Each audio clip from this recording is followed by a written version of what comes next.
Maintenant, on passe à l'application de cette équation de Bernoulli.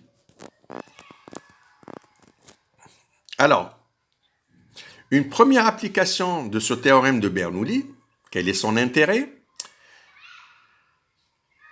On l'applique pour mesurer une pression.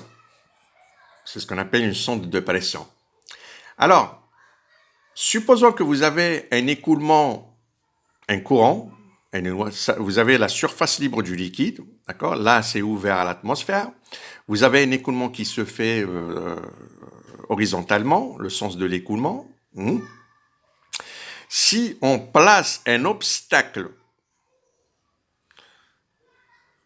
lors de l'écoulement d'un liquide, fluide incompressible, les lignes de courant, alors, elles vont avoir la forme suivante, c'est-à-dire elles sont toutes parallèles plus loin de l'obstacle, c'est-à-dire si on considère le point M, il est à l'infini, d'accord? Et R, c'est le point d'arrêt, c'est-à-dire c'est le point qui se trouve au niveau de l'obstacle. Vous savez bien que toutes les lignes de courant plus loin, c'est-à-dire plus loin de l'obstacle, elles sont toutes parallèles. Dès qu'elles se rapprochent de l'obstacle, vous allez voir qu'elles se déforment pour épouser la forme de l'obstacle. D'accord? Elles vont se déformer. Et il existe une ligne de courant, si vous voulez, où elle va directement vers l'obstacle et là, cette particule fluide aura une vitesse qui est nulle. D'accord? Vous le voyez? Cette ligne de courant, dès qu'elle atteint, la particule fluide atteint l'obstacle, elle aura une vitesse qui est nulle. Alors, pour appliquer Bernoulli à ce moment-là, il me faut au moins 2 points. D'accord? Donc, 2 points. Un point de départ qui est M, placé à l'infini, et un point R qui représente l'obstacle. D'accord? Alors, la problématique là, c'est de mesurer quelle est la pression au point R. C'est pour ça qu'on a dit, une des applications du théorème de Bernoulli, c'est sonde de pression, c'est-à-dire mesure de pression. Alors, on place un obstacle dans un écoulement permanent, il existe un point d'arrêt où la vitesse d'écoulement du fluide est nulle. En appliquant le théorème de Bernoulli entre les 2 points M et R, donc j'applique le théorème de Bernoulli entre les 2 points, sous forme, la dernière forme qu'on a vue, si j'écris l'équation de Bernoulli par unité de poids, c'est-à-dire je fais apparaître les termes hauteur, c'est-à-dire tous les termes représentent des hauteurs, d'accord? Alors, Zm, donc l'énergie totale de départ au point 1, donc Zm plus Pm sur ρg plus Um carré sur 2G, est égal à l'énergie totale d'arrivée. ZR plus PR sur ρg plus UR carré sur 2G. Alors, si je fixe un axe de référence au niveau de la surface libre du liquide, Z, l'axe Z, je constate que Zm et Zr ont la même position, c'est-à-dire en même hauteur. D'accord? Donc, je peux les simplifier. De plus, je constate que la vitesse au point M, la vitesse UR, elle est nulle parce que la particule fluide là va heurter l'obstacle. À partir de ces deux observations, je peux tirer PR. PR, ça sera égal PM plus ρ UM carré sur 2. Donc, je peux mesurer PR connaissant PM et la pression dynamique au point M. D'accord? Maintenant, pour interpréter cette relation-là, alors, la pression d'arrêt au point R représente la pression totale. Pourquoi? Parce que j'ai la somme de 2 termes. PR représente la somme de 2 termes. Donc, c'est une pression totale. En effet, si on remplace l'obstacle par un tube recourbé qui sera relié à un manomètre, celui-ci indiquera une pression totale. Effectivement, si je remplace cet obstacle-là par un tube recourbé, ce tube-là recourbé va faire une prise de pression totale. étant donné que la pression au point R, en appliquant Bernoulli, m'a donné la somme de deux termes. Cette PM, la pression PM représente une pression statique. Par contre, ρ UM carré sur 2 représente une pression dynamique. Donc le point R, c'est la somme d'une pression statique plus dynamique. C'est pour ça qu'on appelle PR une pression totale. Donc si je remplace cet obstacle par un tube recourbé, il va me donner une mesure de pression totale, qui a la forme suivante. Je peux aussi effectuer une mesure de pression statique. À ce moment-là, si je fais une mesure de pression statique, si je veux juste relever la pression statique d'un écoulement dans une conduite, il me faudrait un tube qui a la forme recourbée suivante. C'est-à-dire, on aura une ouverture à ce niveau-là. D'accord? À ce niveau-là. Alors, quand l'écoulement va s'effectuer de façon parallèle au tube recourbé, vous allez voir que le fluide remonte de façon quasi statique. C'est-à-dire que cette prise-là de pression, elle est parallèle aux lignes de courant du fluide, puisque le sens d'écoulement, il est horizontal, il est parallèle à l'ouverture. Donc le fluide va pénétrer de façon quasi statique. Donc on appelle cette prise de pression statique. Je peux aussi avoir une prise de pression, une mesure de pression dynamique en ayant un tube qui a la forme suivante.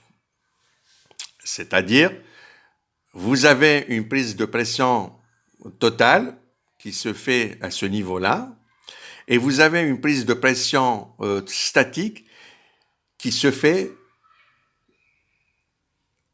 à ce niveau, d'accord? C'est-à-dire à ce niveau-là, d'accord? C'est-à-dire quand vous avez un écoulement dans ce sens,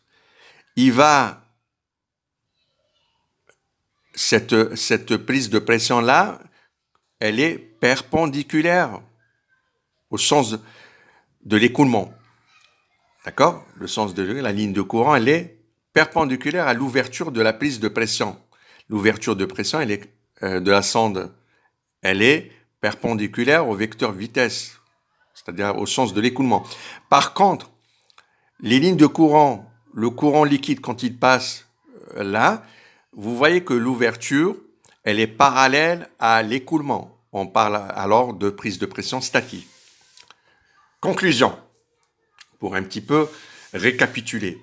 Si je veux faire une mesure de pression statique, je dois avoir l'ouverture de la prise de pression parallèlement. Vous voyez, dans ce cas, elle est parallèle à l'écoulement. L'ouverture, elle est parallèle à l'écoulement.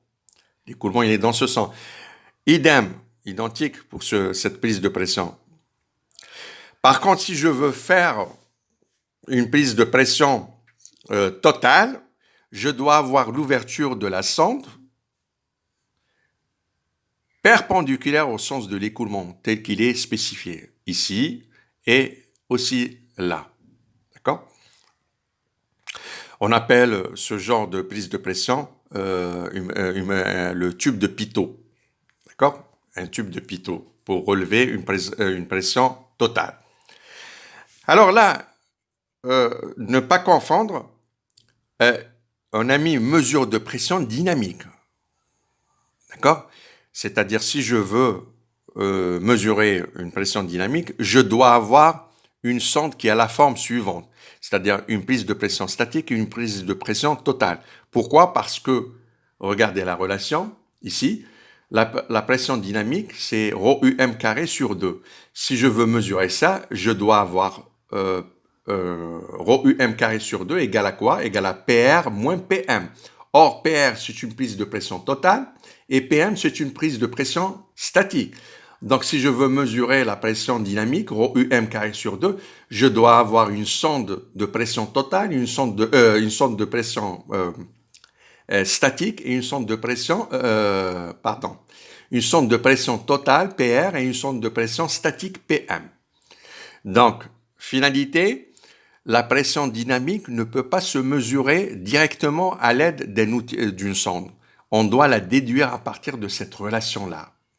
Par contre, pour mesurer une pression statique, c'est possible d'utiliser une sonde directement. Donc, nous avons une sonde qui peut mesurer une pression statique, une sonde qui peut mesurer la pression totale et la pression statique.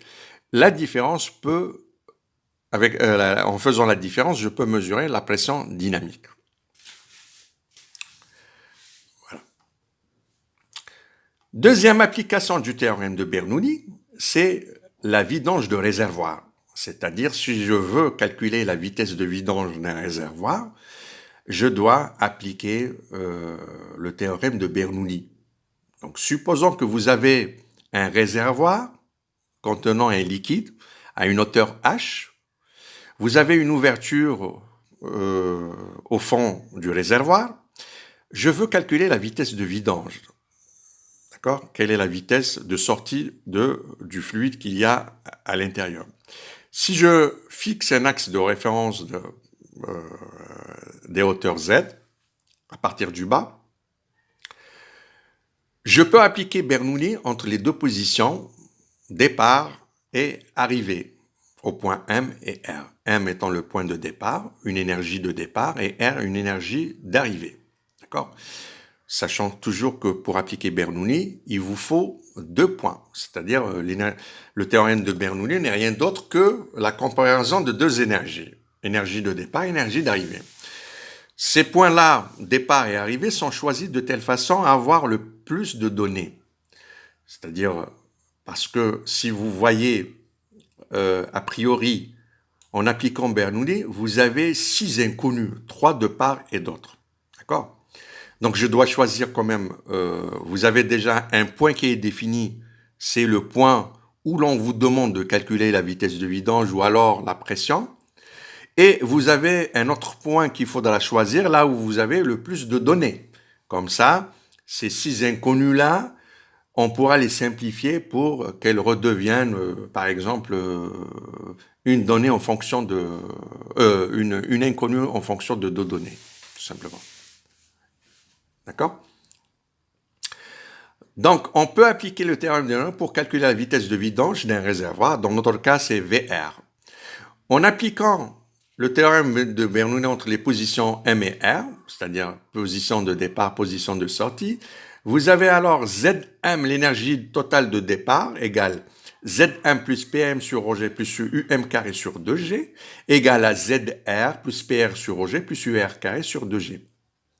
Dans cette partie-là, ce qui est demandé, c'est de calculer la vitesse de sortie, la UR.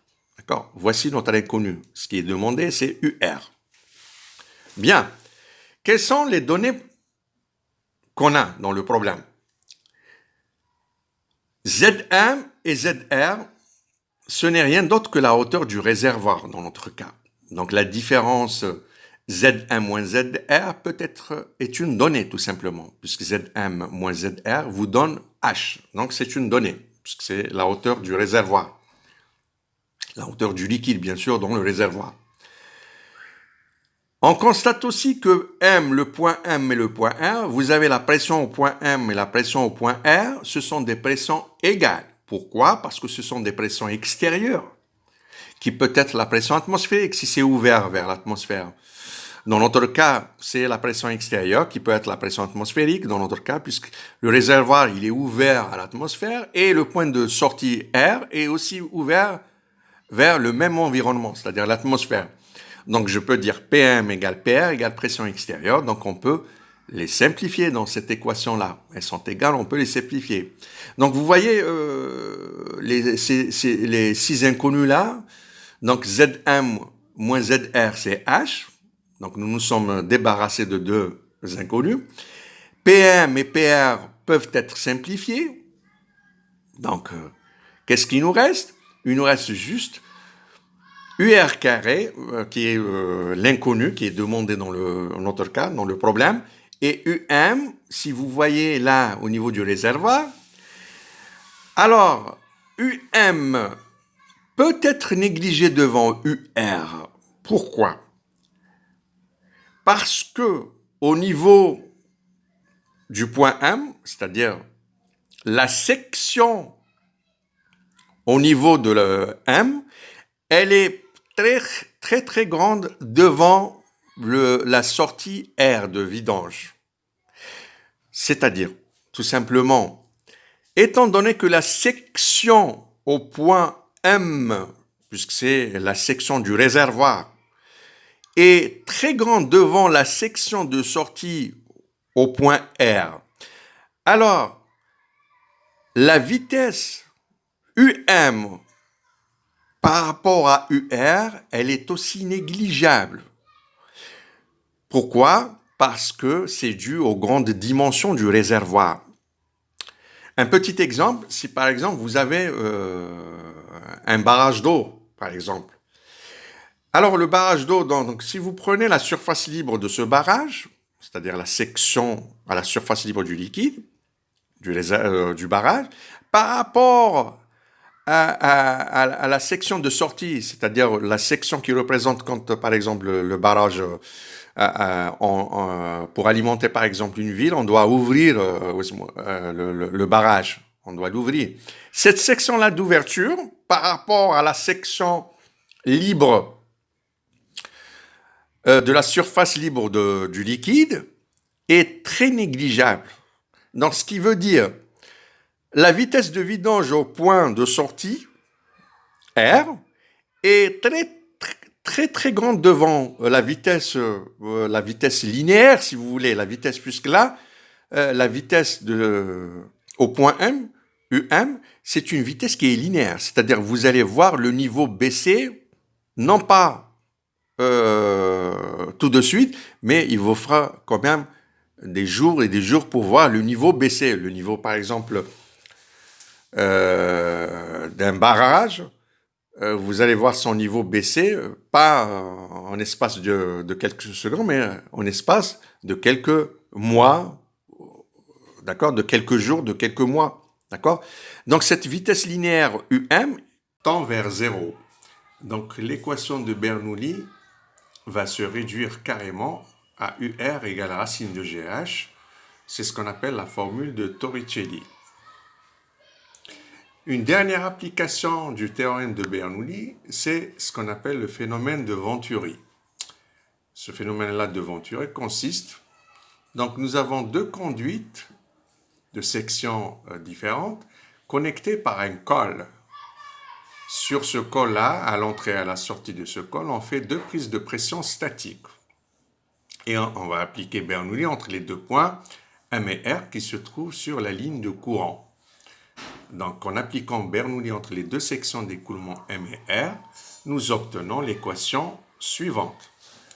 Donc, en termes de hauteur, l'équation de Bernoulli se met sous la forme. Donc, la charge totale au point M, qui représente Zm plus Pm sur G plus Um carré sur 2G, égale à la charge d'arrivée Zr plus Pr sur G plus Ur carré sur 2G. Alors, nous isolons le terme Pm moins Pr sur OG est égal à la quantité restante. Pardon. Alors, Pm sur OG ne représente finalement que la différence de hauteur delta H représentée graphiquement sur les deux prises de pression statiques. Delta H représente la différence de niveau entre l'entrée du col et la sortie du col. Quand l'écoulement se fait, s'écoule dans ce sens horizontal, vous avez le fluide va pénétrer dans le piézomètre pour atteindre un niveau bien précis. Ce niveau-là, par rapport à la sortie du col, il est plus haut, donc la différence de niveau vous donne ce qu'on appelle la différence de charge, c'est delta H. Finalement, en appliquant le principe de conservation de masse, ces vitesses-là peuvent être, je peux représenter la vitesse UR en fonction de UM en appliquant le principe de conservation de la masse qui est l'équation de continuité. C'est-à-dire le débit de passage à l'entrée du col, qui est V1 fois la section S1, est égal au débit sortant du col, qui est VR fois SR. VR et VM sont des vitesses d'écoulement à l'intérieur de la conduite mixte. Alors, cela me permettra d'exprimer UR en fonction de UM, et donc j'obtiendrai l'équation suivante, donc où j'ai éliminé UR en l'exprimant en fonction de UM. J'obtiens donc delta H sous la forme suivante, qui n'est rien d'autre que delta P aussi, si je multiplie le tout par la masse volumique fois la pesanteur, ρg. Sachant que par définition, la pression n'est rien d'autre que ρgz, où Z là joue le rôle de delta H, c'est une hauteur. Bien. Alors, ce terme-là, finalement, ne représente que le coefficient de Venturi que l'on va appeler carrément bêta. D'accord? Et donc, finalement, delta H va être exprimé en fonction du coefficient de Venturi. Donc, la mesure de delta H permettra aussi de calculer la vitesse d'écoulement dans la conduite et en déduire le débit. Donc, voici la dernière application du théorème de Bernoulli qui nous permet de calculer la perte de pression au niveau d'une conduite si on fait deux prises de pression sur une longueur, bien sûr, de la conduite. Je vous remercie.